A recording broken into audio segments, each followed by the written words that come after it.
อนาคตของหุ่นยูแมนนอยด์นะนี่คือหัวข้อ10นะหัวข้อสุดท้ายแล้วก็วิทยาการหุ่นยนต์เนี่ยนะฮะเรามาดูอีกทีหนึ่งนะฮะวิทยาการหุ่นยนต์มันก็เป็นเรื่องที่มีความซับซ้อนมากนะฮะตั้งแต่เรื่องจะต้องมีเทคโนโลยีการควบคุม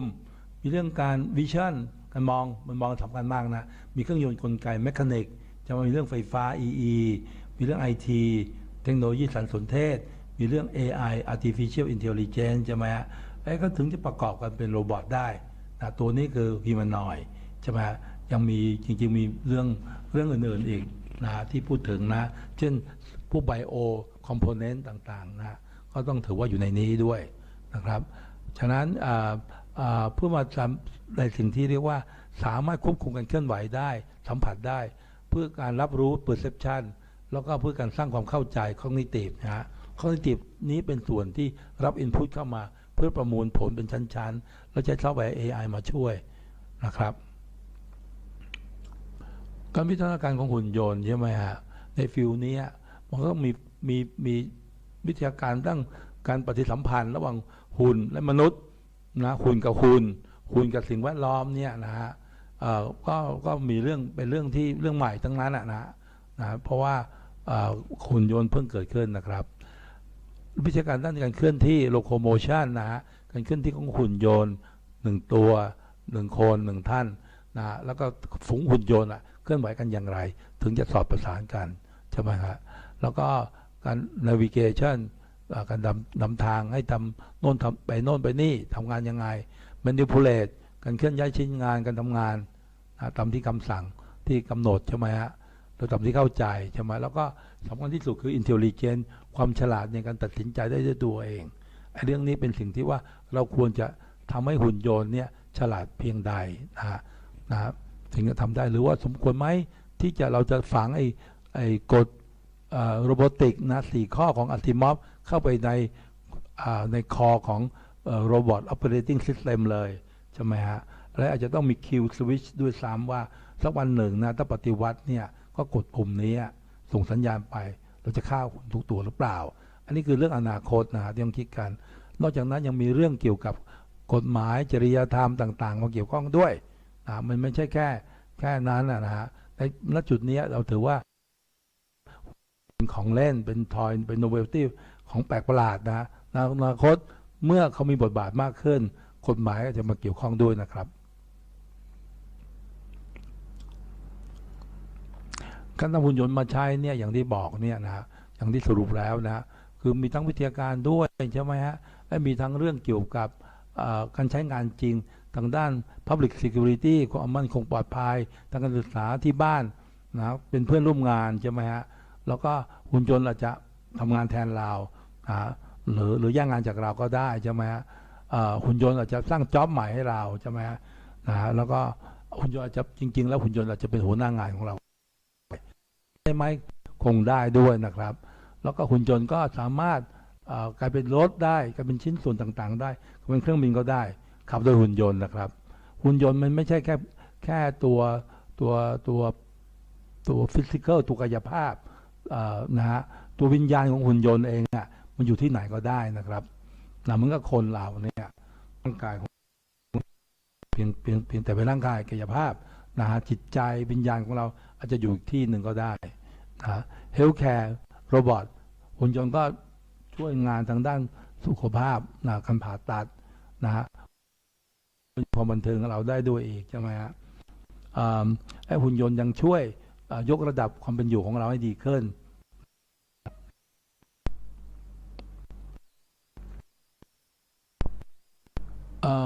หุ่นยนต์เนี่ยนะฮะมีการแนวโน้มคือถูกนำมาใช้ในงานในภาคธุรกิจทั่วโลกแล้วนะฮะในอนาคตในใกล้นี้การให้บริการแบบหุ่นยนต์โรบอทแอสเซอร์วิสเช่าโรบอทของเราไปใช้งานไปขับรถไปเฝ้าบ้านไปล้างบ้านไปดูแลลูกหลานใช่ไหมฮะดูแลคนแก่เฒ่านะอาจจะมีตำแหน่ง Chief Robotic Officer ในmultinational firm ในหน่วยงานรัฐบาลใช่ไหมหน่วยงานรัฐบาลอาจจะมีหุ่นยนต์จำนวนหนึ่งเข้าไปทำงานใช่ไหมซึ่งจะต้องมีหัวหน้าคอยดูแลนะฮะ แล้วก็ในที่สุดนะฮะก็มีผู้ผลิตหุ่นยนต์ขึ้นมากมายแล้วก็โรงงานผลิตหุ่นยนต์เป็นโรงงานออโตเมติกหมดใช่ไหมฮะออโตเมติกแฟคทอรี่คือหุ่นยนต์ผลิตหุ่นยนต์ได้เองด้วยนะครับปั๊มออกมาเป็นตัวเลยนะครับถ้าดูในหนังสตาร์วอร์จะเห็นโคลนวอร์ใช่ไหมฮะเขาปั๊มทหารออกมาจำนวนมากนะฮะส่งไปรบทั่วจักรวรรดิ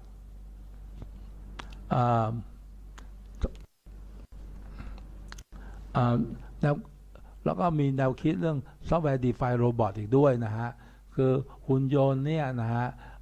ทำขึ้นมาเป็นแพลตฟอร์มไอ้ตัวซอฟต์แวร์สามารถที่จะทำให้หุ่นยนต์เนี่ยทำเป็นแบบนั้นแบบนี้ได้ใช่ไหมฮะแล้วก็หุ่นยนต์ก็ทำงานร่วมกับมนุษย์ได้อย่างชันฉลาดมากขึ้นเป็นเพื่อนกันนะครับเป็นผู้ร่วมงานนะฮะเกิดเครือข่ายหุ่นยนต์ Intelligent Robot Net หุ่นยนต์อาจจะรวมตัวกันเป็นโซเชียลมีเดียนะคือ Facebook ก็มีโรบอทบุ๊กใช่ไหมฮะทุกตัวก็มีชื่อเรียกนะฮะโอเคแล้วก็การใช้หุ่นยนต์ในภายนอกโรงงานก็จะเป็นแพร่หลายมากขึ้นนะหุ่นยนต์สำหรับระบบอีคอมเมิร์ซด้วยเป็นแม่ค้าพ่อค้านะฮะนั่งขายปัจจุบันก็มีหุ่นยนต์ซึ่งเป็นซอฟต์แวร์ง่ายๆสำหรับทำการซื้อขายเงินตราอย่างเงี้ยด้วยนะฮะ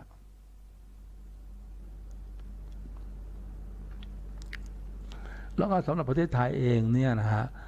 ปัจจัยการความสำเร็จเพื่อเตรียมความพร้อมของประเทศไทยในการพัฒนาไปสู่ Thailand 4.0 เนี่ยไอ้เรื่องนี้นะฮะเราต้องรู้ว่าหุ่นยนต์ก็เป็นปัจจัยหนึ่งใช่ไหมฮะ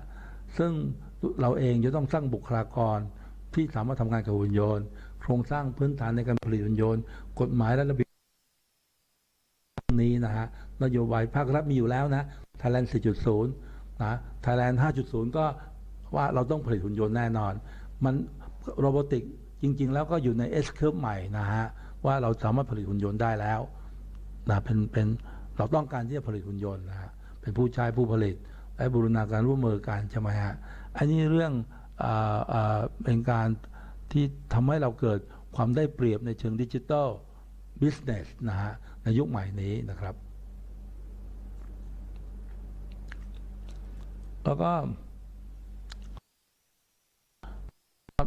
ทุกอย่างก็จาก fiction to reality ทั้งนั้นนะจากหนังภาพยนตร์ที่เขาฉายว่าอนาคตคุณจะเป็นอะไรไอ้คนเราก็เดินไปสู่อนาคตนั้นด้วยนะครับโอเคนะอย่างหนังเรื่องมีหนังเนี่ยนี่เป็นหุ่นยนต์ของพวกเช็กโกสโลวาเกียด้วยนะหลังมันเหล็กเขาก็คิดหุ่นยนต์ตั้งไงเป็นหนังนะฮะปัจจุบันเขาก็มีจริงนะครับแล้วก็ก็อดนี่เป็นหนังภาพยนตร์นะฮะ The Day the Earth Stood Still หนังโบราณเลยนะเขาก็คิดว่าหุ่นยนต์มาจากดาวดวงอื่นด้วยนะครับแล้วก็ที่ใกล้ที่สุดเนี่ยนะฮะที่เหมือนมนุษย์มากเลยนะฮะซึ่งเราก็นิยมดูกันคือ